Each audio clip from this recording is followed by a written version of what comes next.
nuestras Biblias en el libro de Ruth. Vamos a estar, hay un pasaje muy conocido en el libro de Ruth, esta mañana lo vamos a meditar en el versículo, en el capítulo 1 y verso 1, Ruth 1:1 en adelante. Libro de Ruth 1:1. Vamos a ver, comparta su Biblia con los que no trajeron Biblia esta mañana, que todos podamos darle seguimiento a la lectura, que todos podamos entender qué es lo que Dios quiere darnos. El pan espiritual, dice así el Señor en su palabra. Vamos a ponernos de pie, muchachos. Parémonos todos, los que pueden estar de pie, los que pueden parar. Y dice así: aconteció en los días que gobernaban los jueces, que hubo hambre en la tierra, y el varón de Belén de Judá fue a morar a los campos de Moab, él, su mujer y 2 hijos suyos. El nombre de aquel varón era Elimelech, y el de su mujer Noemí, y los nombres de sus hijos eran Malón y Kelión, efrateos de Belén de Judá. Llegaron pues a los campos de Moab y se quedaron allí. Padre, gracias te damos por esta porción de tu palabra. Queremos pedirte de manera muy especial, Señor, que tú nos hables esta mañana. Alinea nuestros pensamientos, alinea nuestra mente, nuestro corazón, Señor, para poder comprender tu palabra y poder entender exactamente lo que tú nos estás diciendo. Amarramos cualquier distractor, cualquier pensamiento, cualquier situación que pueda distraernos del mensaje para que podamos salir edificados esta mañana. En el nombre de Jesús oramos. Amén. Pueden sentarse, hermano. Esta historia es una historia, como les dije, muy conocida. Fue en los tiempos de los jueces, en los tiempos de Gedeón, ¿verdad? El que se dio esto era cuando los madianitas llegaban a la ciudad de Belén y saqueaban y robaban y se llevaban todo lo que la gente tenía.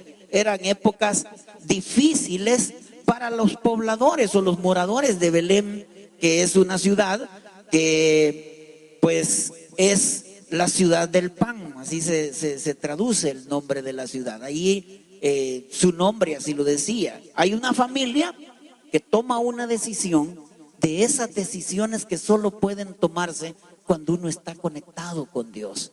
Esas decisiones familiares que tienen que ser tomadas cuando uno las filtra, cuando uno las pasa por el filtro de Dios, ¿verdad?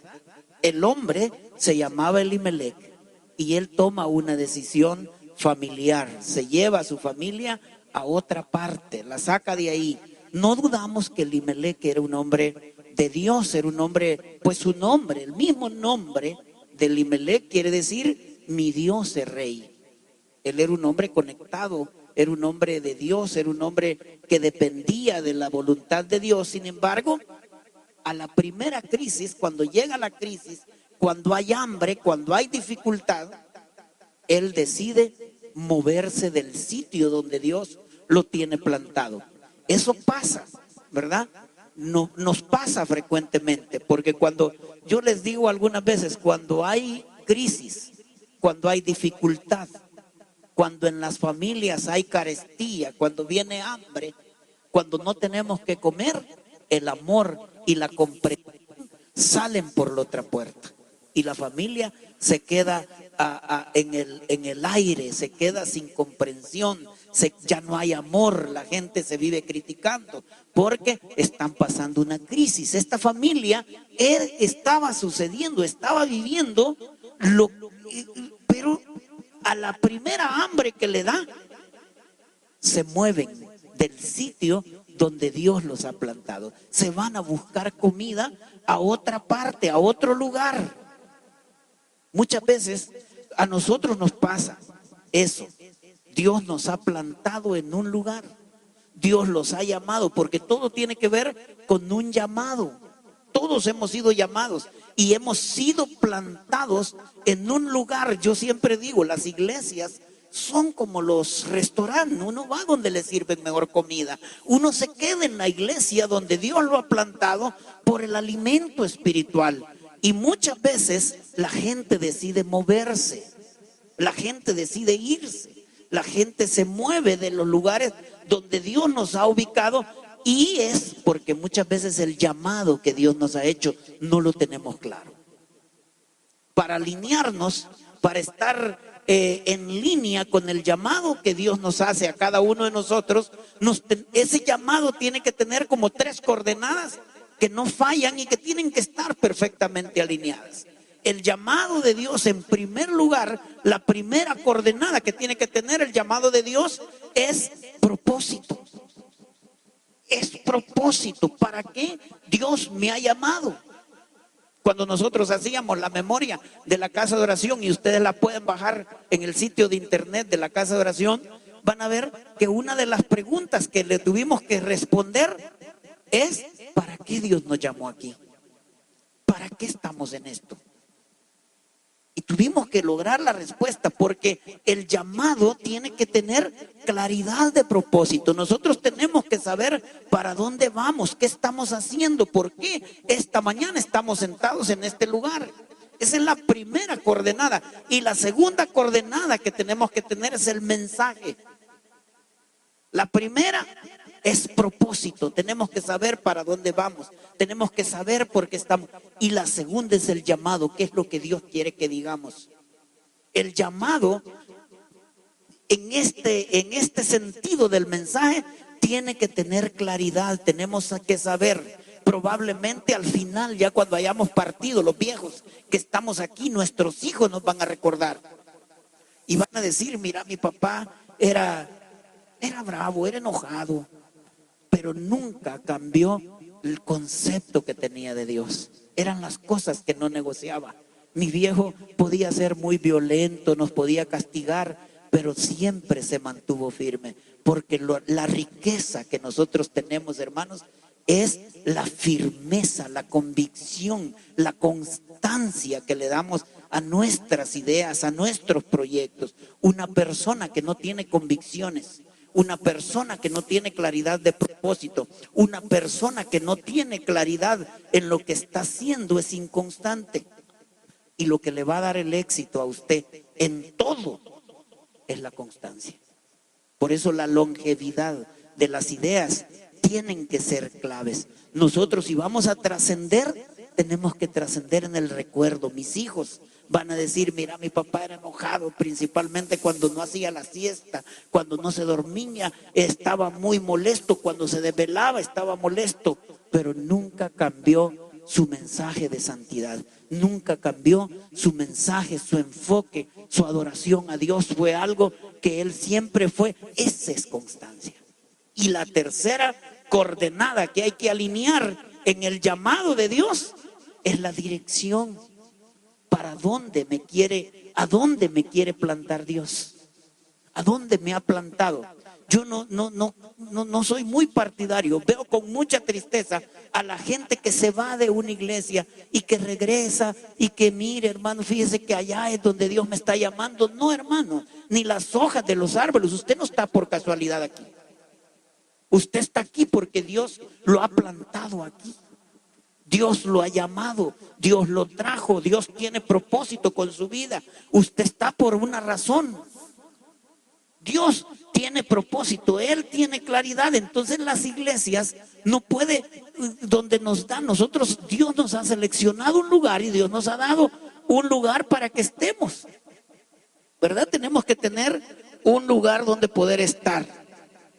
Tenemos que recordar siempre el lugar donde hemos sido cortados, donde Dios nos ha plantado. No podemos irnos por otro lado, porque eso, hermanos, es nuestra identidad. Eso es lo que somos. Esa es la identidad que nosotros tenemos. ¿Estamos? El llamado, ese es, y nosotros tenemos que tenerlo clarito. Propósito, tiene que tener mensaje y tiene que tener dirección. Dios no lo tiene por casualidad, Dios lo ha plantado aquí, Dios quiere que usted crezca en el lugar donde lo ha plantado. Pero ahora yo voy a la familia, a Elimelech. Hay una familia, la familia de Elimelech, él era el esposo, ¿verdad? Y la esposa era Noemí. Tenían dos muchachos, Kelión y el otro se llamaba Malón. Fíjense bien, Dios los tiene en un lugar donde hay hasta el nombre de Belén, quiere decir ciudad del pan. Ahí estaban plantados, pero viene la crisis, vienen las situaciones difíciles y deciden irse. Ahora yo me pregunto, ¿por qué vienen las crisis? ¿Por qué? ¿Quién provoca las crisis? ¿Quién hace que vengan a la situación, a la vida, situaciones difíciles? ¿Es Satanás acaso el que nos provoca las crisis? ¿Es nuestro mal comportamiento? ¿Es porque nos andamos portando mal que vienen las crisis a la vida de nosotros? Yo creo, hermanos, y sin temor a equivocarme, que muchas veces las crisis vienen porque Dios las permite. Dios cierra puertas. Hay vientos que pegan de frente, así como en el libro de los Hechos, ¿verdad? Que dice allá cuando Pablo iba en aquella barca, dice que los vientos golpeaban de frente y ahí Dios cerró puertas para ellos.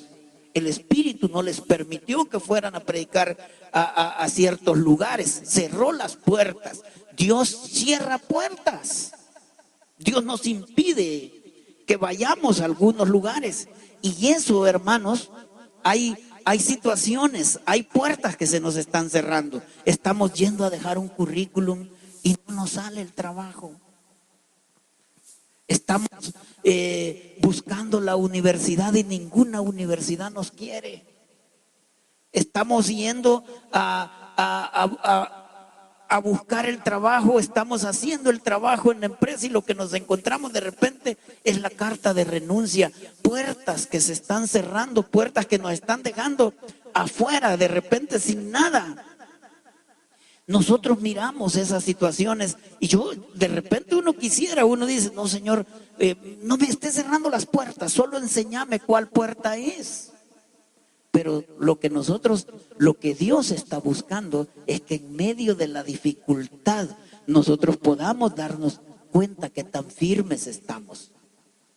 ¿Se acuerdan los que pasamos ya por el matrimonio?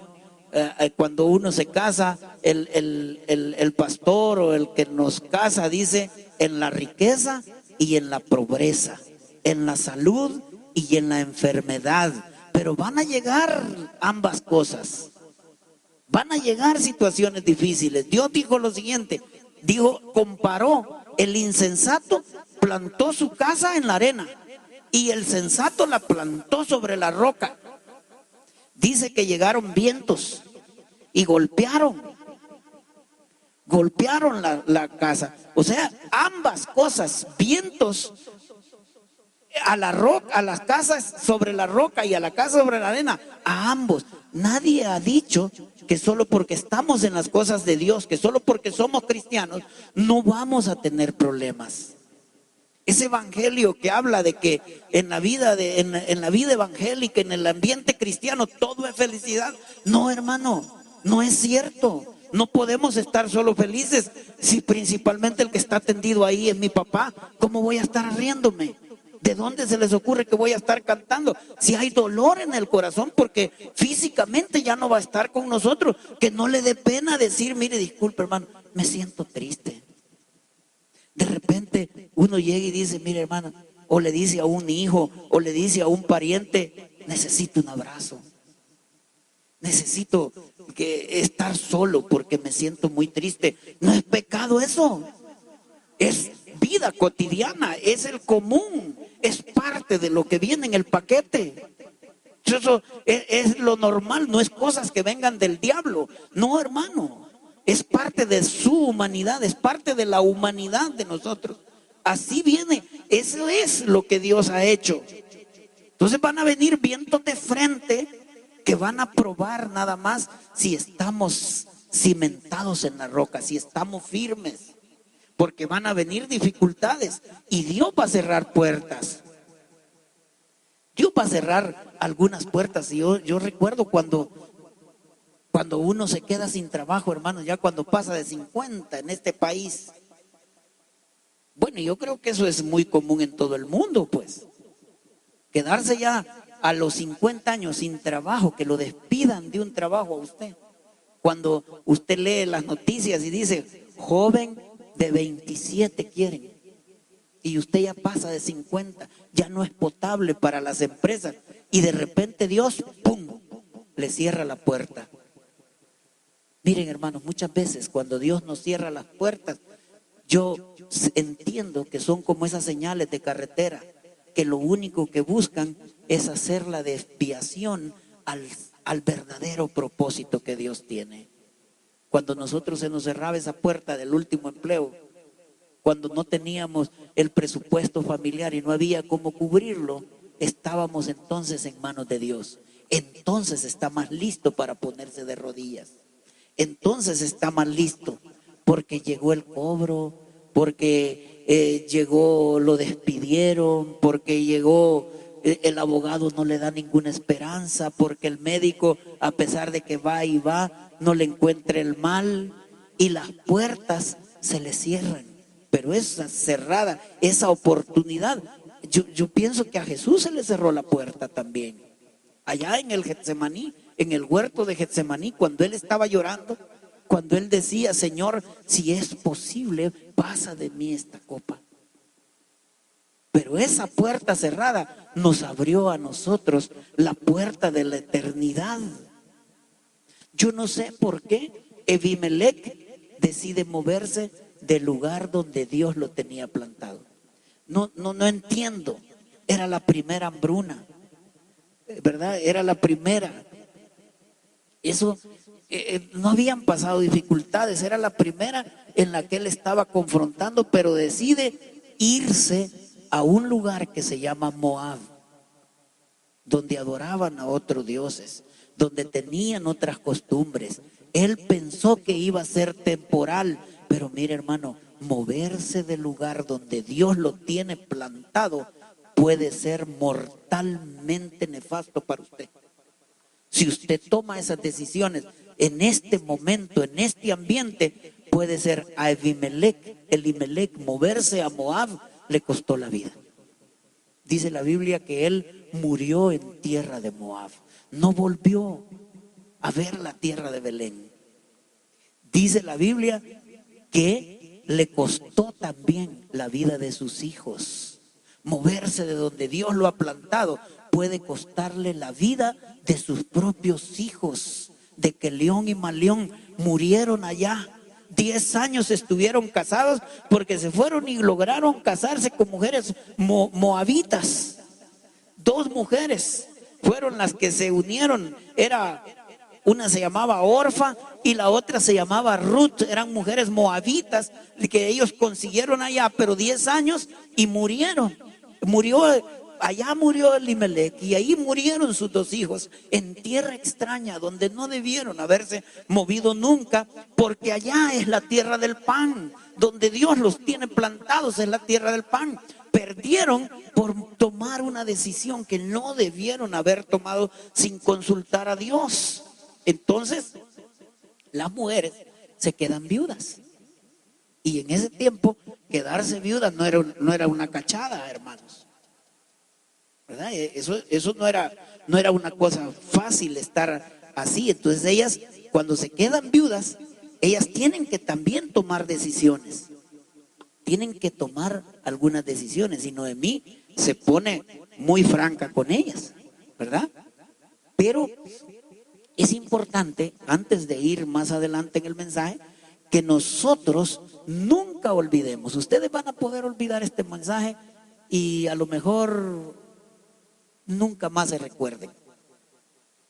Y créanme que no me va a importar mucho si se les olvida. Pero esto quiero que lo recuerden siempre. Al salir a buscar pan, al salir a buscar comida, tienen que estar conscientes que están bajo la dirección de Dios. No se muevan del lugar, no se muevan de donde Dios los ha plantado. Quédense, aférrense, porque allí hay propósito, allí hay palabra, allí hay dirección. Dios tiene un plan. Quédense, quédense y aférrense, porque el moverse a Moab, el irse a otra parte, les puede costar hasta la vida. Elimelec murió, Quelión y Malión, los muchachos se murieron allá, y volvieron las mujeres, que donde había abundancia, ahora regresaban mendigas, prácticamente. Cuando nosotros perdemos la oportunidad de estar, podemos perder muchas cosas. Moab es abandonar el sitio donde Dios los ha plantado. Dios los ha plantado en un lugar, probablemente aquí, donde estamos en el garage de una casa, donde estamos en una galera, donde estamos, no tenemos, somos una iglesia que no tenemos ni siquiera nuestro propio local. Pero aquí Dios está hablando con usted. Aquí es donde Dios le está dando palabra, aquí es donde Dios lo ha querido tener. No se mueva de donde está, no se vaya a Moab. Puede ser altamente peligroso, es donde Dios lo ha plantado. Es muy importante cuando ellas deciden, ya su esposo ha muerto y ellas tienen que volver, ¿verdad? Allá en Belén, Belén significa la casa del pan. Nunca se debieron haber movido de ahí, porque el que haya abundancia, el que haya comida, el que haya comprensión, el que tengamos un ambiente más o menos, eso significa que allí está la presencia de Dios.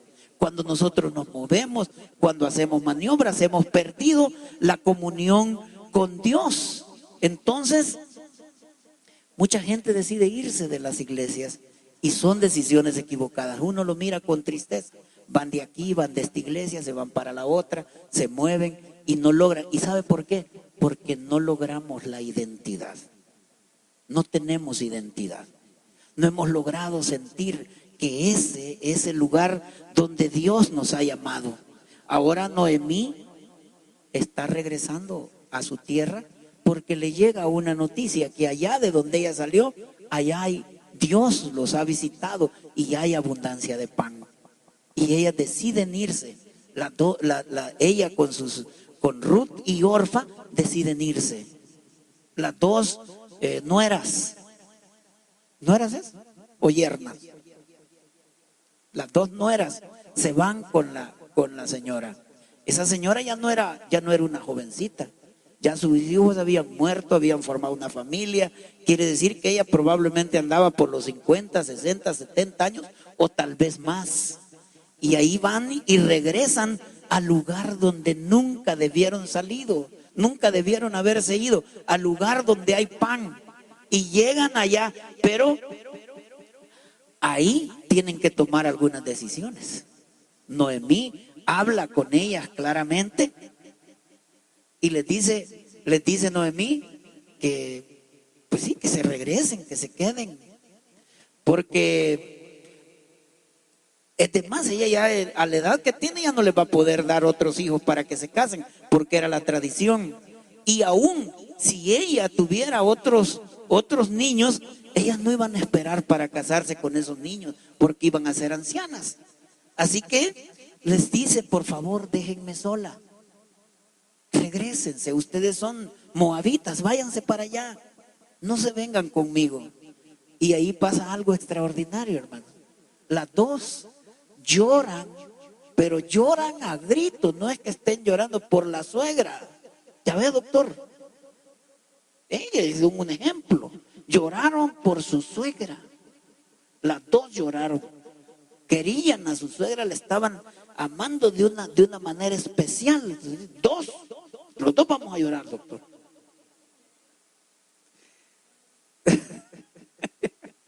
Entonces lloraron ellas amargamente por su suegra. Mire, Ruth significa fidelidad, ¿verdad? fidelidad, lealtad, representaba a Ruth. Y Orfa, nunca se le vaya a ocurrir ponerle Orfa a una niña, porque Orfa es obstinada. Cada vez que le diga Orfa le va a decir obstinada, burra. Pero Ruth hace una declaración impresionante, de esas declaraciones que cualquier pastor quisiera oír que se la dijera a los miembros de su congregación.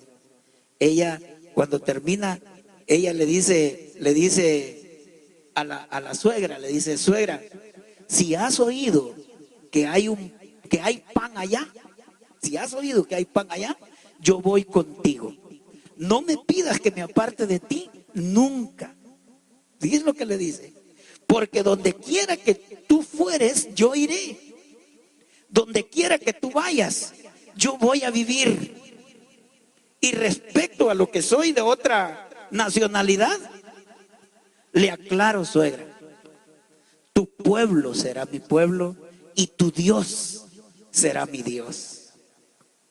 Y dice: respecto a mi futuro, donde tú mueras, moriré yo, y allí seré sepultada. Porque te doy mi palabra de honor, que solo la muerte nos podrá separar. Hermosas palabras de la lealtad que podía tener Noemí. Ya no dijo nada. Ya no le dijo nada porque se dio cuenta que ella representaba esa generación que estaba dispuesta a hacer cualquier cosa cuando le dan pan, en busca de pan, en busca de ella podía ser. Y Noemí ya no dijo nada. Cuando ellas entran a la ciudad, ¿verdad? Va Noemí, ya una anciana, me imagino que iba agarrada del brazo de su nuera. Entra, la gente la identifica y dice: hey, es Noemí, es Noemí.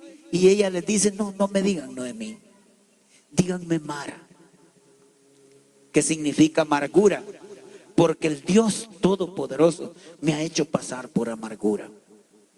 Había una ley en Israel que la gente cuando cosechaba tenía que dejar el 1% de la cosecha tirada, porque las viudas iban recogiendo las migajas, iban comiendo de lo que dejaban los demás para alimentarse, y ellas tenían que vivir comiendo las sobras cuando pudieron estar en lugares de privilegio, cuando pudieron viajar en el tren, como esos trenes que hay en algunos países que llevan el misericordia, el último, donde van los que no tienen dinero, los que no tienen para comer. Ahí no hay asientos, ahí van tirados todos, ahí van en ese lugar, pero viajando porque no pagan. Ellas tenían que comer de lo que caía, de lo que sobraba, de lo que los dejaba, y estaban en la casa del pan. Nosotros, hermanos, tenemos el privilegio de saber dónde Dios nos ha plantado. Dios nos ha plantado aquí. Probablemente seamos una iglesia pequeña por el momento, pero Dios nos envía su palabra.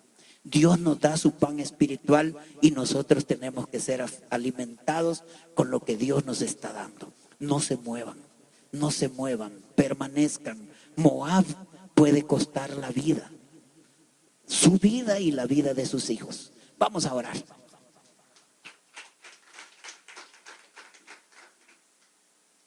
Padre, te damos gracias por esta mañana, por este lindo culto que tú nos has dado. Gracias, Señor, por los hermanos que han venido aquí a este lugar. Multiplícalo, Señor, que no quepamos, que estemos llenos, que tu presencia, Señor, nos sature, nos llene, nos ayude a convertirnos en guerreros tuyos.